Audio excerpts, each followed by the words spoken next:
వేదన నీడలలో ఎన్నో పోరాటాలు కనబడవు. ఆరోగ్య సమస్యలు, విరిగిన మనసు, చెడు వ్యసనాలు, విడిపోయిన కుటుంబాలు హృదయాన్ని అంచుకునెడతాయి.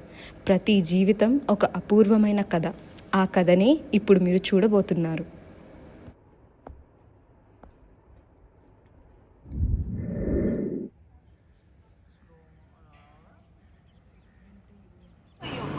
Is out of network coverage area. Please try later. Your calling is out of network coverage area. Please try later.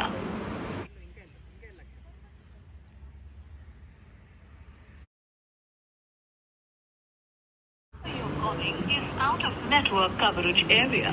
Please try later. Meeru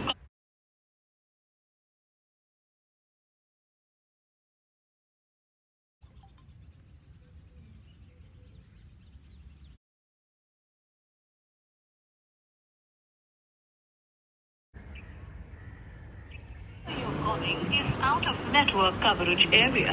Please try later.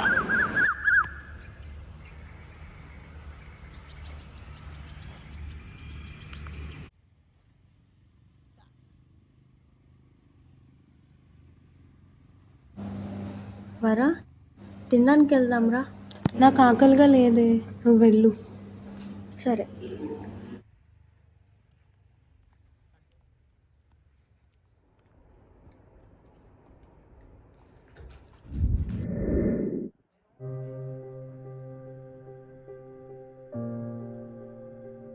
బాబు యజ్ఞేశ్వర్, మీకు ఎలా చెప్పాలో ఏంటో కానీ చాలా పరీక్షలు చేసిన తర్వాత ఒక డయాగ్నోసిస్కి వచ్చాం.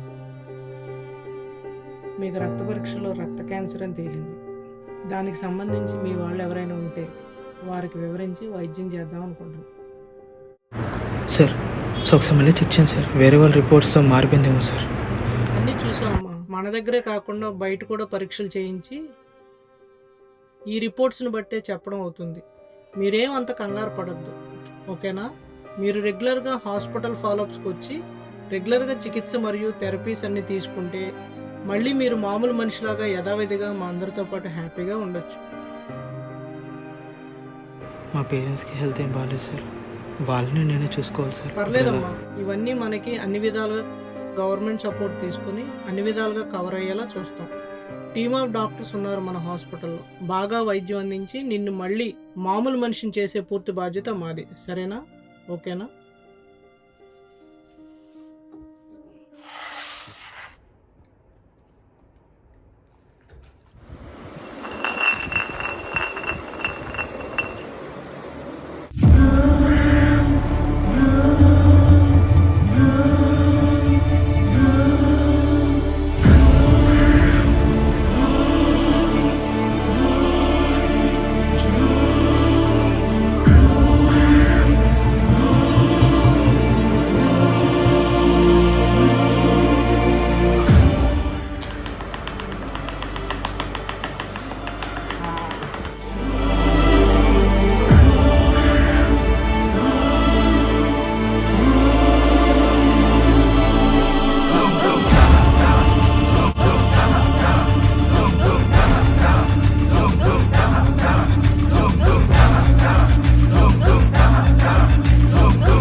ఇప్పుడు నేను ఏం చేయాలి? వీడిని ఎలా చూసుకోవాలి? వీడు బయటకు వచ్చాక వీళ్ళ నాన్న ఇక లేరని ఎలా చెప్పాలి? సౌమ్య సౌమ్య అంటే ఎవరమ్మా? సౌమ్య అంటే నువ్వే కదమ్మా? నీతో పాటు ఎవరు రాలేదా? అటెండర్స్ ఎవరు లేరమ్మా?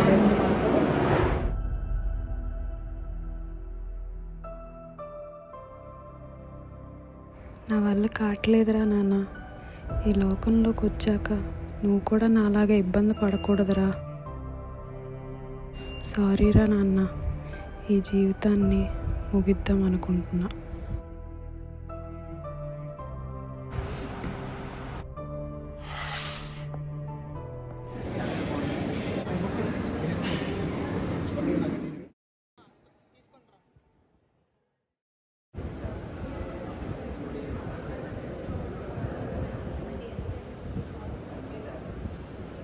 ఎక్స్క్యూజ్ మీ, మీతో ఒక 5 minutes మాట్లాడచ్చా?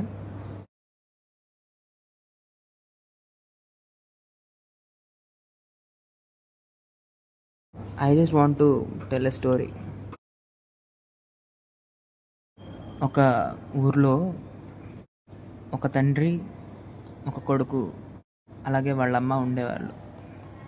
వాళ్ళమ్మ జాబ్ పర్పస్ కింద వేరే చోట ఉండాల్సి వచ్చింది. కాబట్టి వాళ్ళ తండ్రి కొడుకు మాత్రమే కలిసి ఉండేవారు. ఈ వాళ్ళిద్దరూ, తండ్రికి కొడుకు అంటే చాలా ఇష్టం. వాడి ప్రతి అవసరం తీర్చడం కోసం ప్రతి క్షణం కష్టపడుతూనే ఉండేవాడు. తనకున్న వర్క్ ప్రెషర్ వల్ల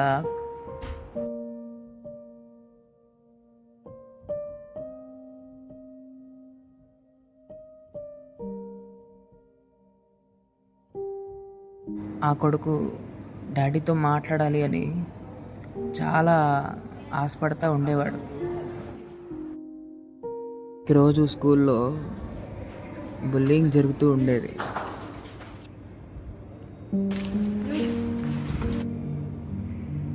వాళ్ళ డాడీకి ఈ విషయం చెప్పాలి అని చాలాసార్లు ప్రయత్నించాడు.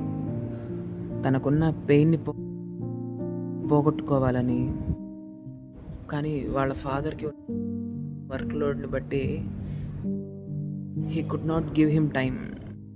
నా కొడుక్కి కొంచెం టైం ఇచ్చే ఆపర్చునిటీ కూడా లేకుండా పోయింది. ఒకరోజు అలాగే చాలా ఎక్కువ బుల్లింగ్ జరిగింది.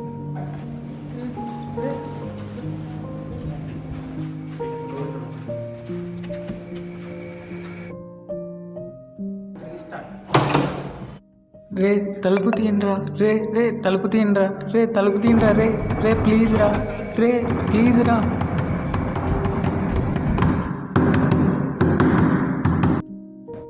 డాడీతో పంచుకోవాలి, పోకపోతే వాడు ఆ పెయిన్ని తీసుకోలేకపోతున్నాడు. అన్ని రోజుల నుంచి తట్టుకున్న ప్రెషర్నంతా ఈరోజు పోగొట్టుకోవాలి అని వాళ్ళ డాడీతో మాట్లాడాలని అనుకున్నాడు.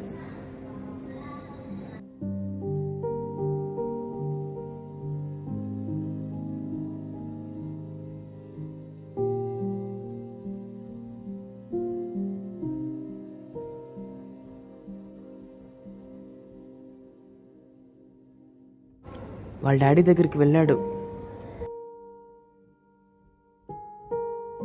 డాడీ డాడీ అని పిలిచాడు. కానీ వాళ్ళ డాడీ చాలా ఇంపార్టెంట్ వర్క్లో ఉండి, నేను కంప్లీట్ చేసుకొని వస్తాను, నువ్వు భోంచేస్తూ ఉండు అని చెప్పాడు.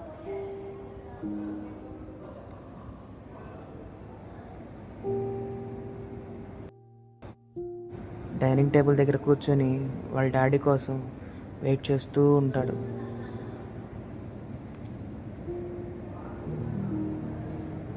వెయిట్ చేసి అలసిపోయాడు. నిద్రపోవడానికి వెళ్ళాడు.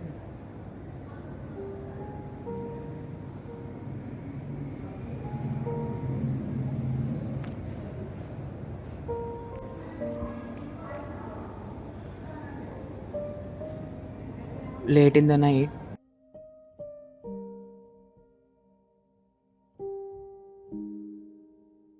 డాడీ వర్క్ ఫినిష్ చేసుకొని డైనింగ్ టేబుల్ వైపు చూస్తే వాళ్ళ కొడుకు లేడని గమనించి వర్క్ కంప్లీట్ చేసుకొని వాడి రూమ్ దగ్గరికి వెళ్తున్నాడు.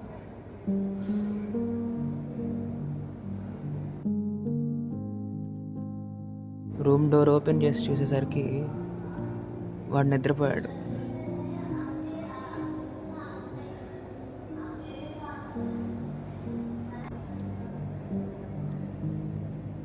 ఎందుకు ఇలా చేస్తున్నాను అని వాళ్ళ డాడీ ఆలోచిస్తూ ఉన్నాడు.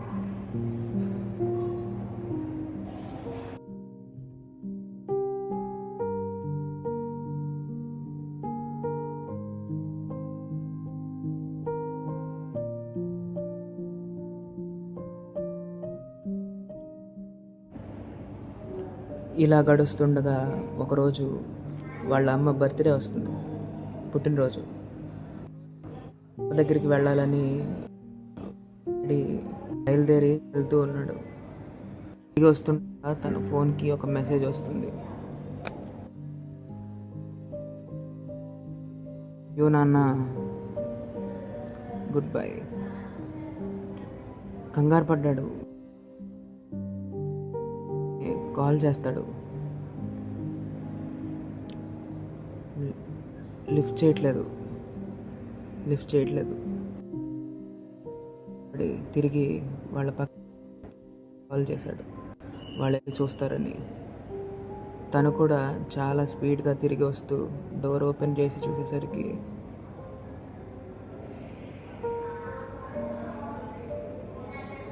వాళ్ళ అబ్బాయి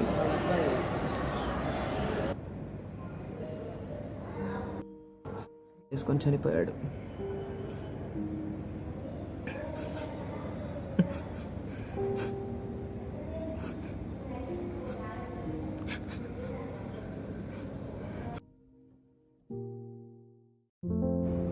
ఆ డాడీ నేనే. నా కొడుకు నాకేమైనా చెప్పాలనుకున్నాడా అని రూమ్ అంతా వెతికాను. అక్కడ ఒక బోర్డులో ఒక పేపర్ మీద డాడీ టెల్ మై స్టోరీ, నా కథ అందరికీ చెప్పు అని చెప్పని రాసుంది. మీలో కూడా చాలామంది ఆ సిచ్యువేషన్స్ని ఫేస్ చేసి ఉంటారు. ఒకసారి మీ కళ్ళు మూసుకోండి. మీలో ఎంతమంది చిన్నప్పుడు మీ ఫ్రెండ్స్ చేత బుల్లింగ్ చేయబడ్డారు? చేతులు ఎత్తండి.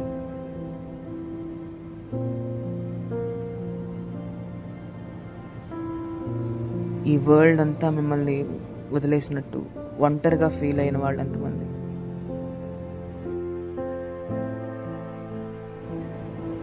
ఒకసారి కళ్ళు తెరవండి. చూసారా, మీరు నలుగురు కూడా సిచ్యువేషన్ గుండా వచ్చిన వాళ్ళు. ఇలాగే మన చుట్టూ చాలామంది సెన్సిటివ్గా ఉన్న వాళ్ళు ఉంటారు.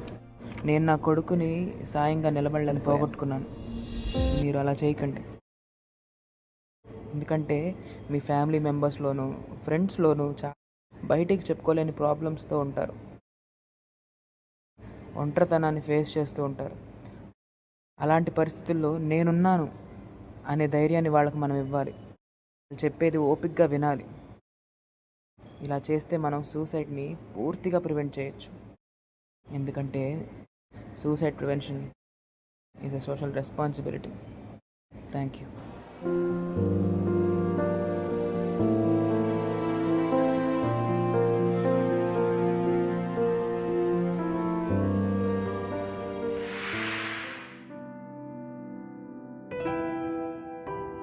వరా, కొన్ని రోజుల నుంచి చూస్తున్నా, ఎందుకు అలా ఉన్నావు? ఏమైంది?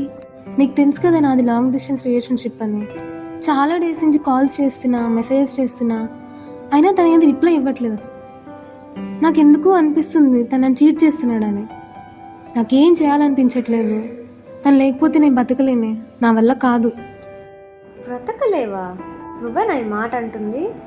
మిడిల్ క్లాస్ ఫ్యామిలీ నుంచి వచ్చి తెలుగు మీడియం చదువుకొని ఇంట్లో చదువు వద్దన్నా వాళ్ళని ఒప్పించి ఇక్కడ వరకు వచ్చి ఏ ప్రాబ్లం అయినా బోల్డ్గా ఫేస్ చేసే వరలక్ష్మి అని ఇలా మాట్లాడుతుంది. అసలు తనేం ప్రాబ్లంలో ఉన్నాడో, తనకేం ఫ్యామిలీ ఇష్యూస్ ఉన్నాయో, లేదంటే హెల్త్ బాగాలేదేమో మనకి తెలియదు కదా ఏంటో. ఒకవేళ నీకు అంతగా అనిపిస్తే మనం వెళ్ళి కలుద్దాం, తెలిసిపోయేది కదా ఏంటో. కానీ నువ్వు ఇలా ఉండకురా, నేను నీకున్నా కదా. ఏమైనా ఉంటే నాతో చెప్పుకో. అలా ఫీల్ అవ్వకు. నువ్వు ఇలా డల్గా ఉండడం ఏం బాగాలేదు.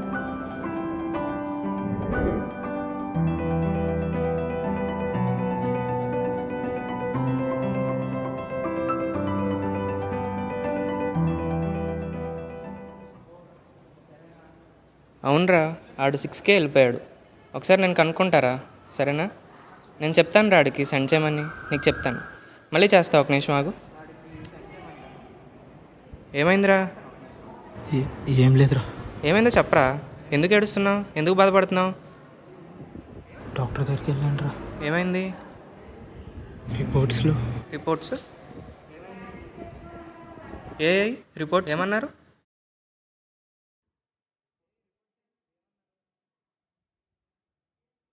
రిపోర్ట్స్లో క్యాన్సర్ అని చెప్పారు రా. క్యాన్సరా? నీకు ఇప్పుడు క్యాన్సర్ ఏంట్రా? ఏమోరా. ఏమన్నారు? డాక్టర్ని కలిసావా? కలిసాను రా. ఏమన్నారు? ట్రీట్మెంట్ ఇస్తామన్నారు కానీ కష్టమేమోరా. ఏమన్నారు అసలు? సరిగ్గా చెప్పు. చెప్పు, పర్లేదు. ట్రీట్మెంట్ గురించి అంతా మంచిగానే అయ్యిద్దని చెప్పారా? ఇంకేమన్నారు? ఎక్కడికన్నా వెళ్ళమన్నారా? ఎక్కడన్నా చేరమన్నారా? భయమేస్తుందిరా. పర్లేదు, ఏం కాదులే. ట్రీట్మెంట్ వాడితే తగ్గిద్దని చెప్పారు కదా. ఇక్కడ కాకపోతే వేరే దగ్గరికి వెళ్దాం, వేరే దగ్గర చేయిందాం. ఏం కాదు. ఇక్కడ కాకపోతే వేరే దగ్గరికి వెళ్దాం. నేను వస్తానుగా, నేను ఉంటానుగా. ఏం కాదు, పట్టుకో. ఏం కాదు, నేను చెప్తున్నాను కదా.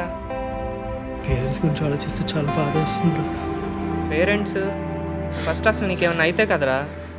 మనం ఇప్పుడు ట్రీట్మెంట్ వాడతాం, నీకేం కాదు. ఫస్ట్ ఏడవకు నువ్వు. ఏం కాదు, ఓకేనా? ఓకేనా? ఓకేరా. సరే పద, ఏదైనా తాగొద్దాం, పద.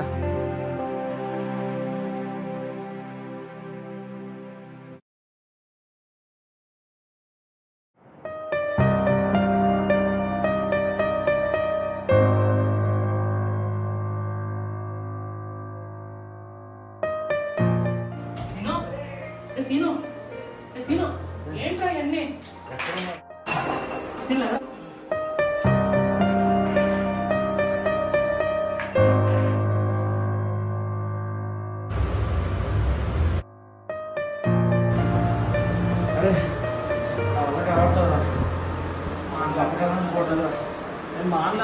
అరే సీను, ఏంటి మాటలు?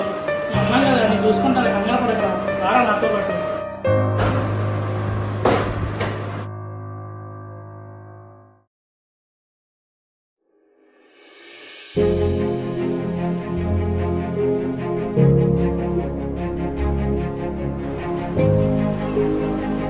స్టార్ట్.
ఒక్కదానివే ఎందుకు వచ్చావు?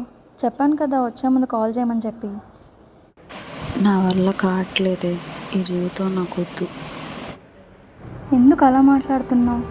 చూడు, ఒక 20 సంవత్సరాల తర్వాత మీ పిల్లలు వాళ్ళ ఫ్రెండ్స్తో మా అమ్మ ఎంతో కష్టపడి మాకు కష్టం తెలియకుండా పెంచింది అని చెప్పుకోవాలి. మీ పక్కింటి వాళ్ళు నేను చూసి ధైర్యం తెచ్చుకోవాలి. రేపు నీ సిచ్యువేషన్లో ఉన్న ప్రతి ఒక్కరికి నువ్వు ఆదర్శంగా ఉండాలి. మంచి చదువు ఉంది, మంచి ఉద్యోగం వస్తుంది, మళ్ళీ వెనక్కి తిరిగి చూడొద్దు. నీకు నేనున్నా.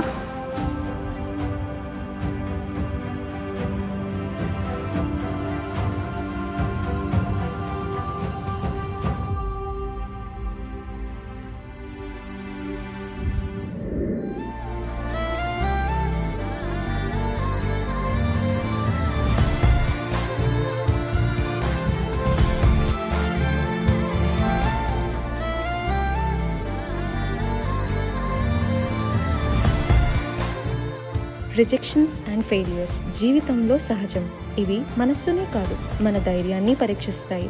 బలమైన సంబంధాలతో వాటిని తట్టుకొని అంగీకరించి మరింత బలంగా ఎదగాలి.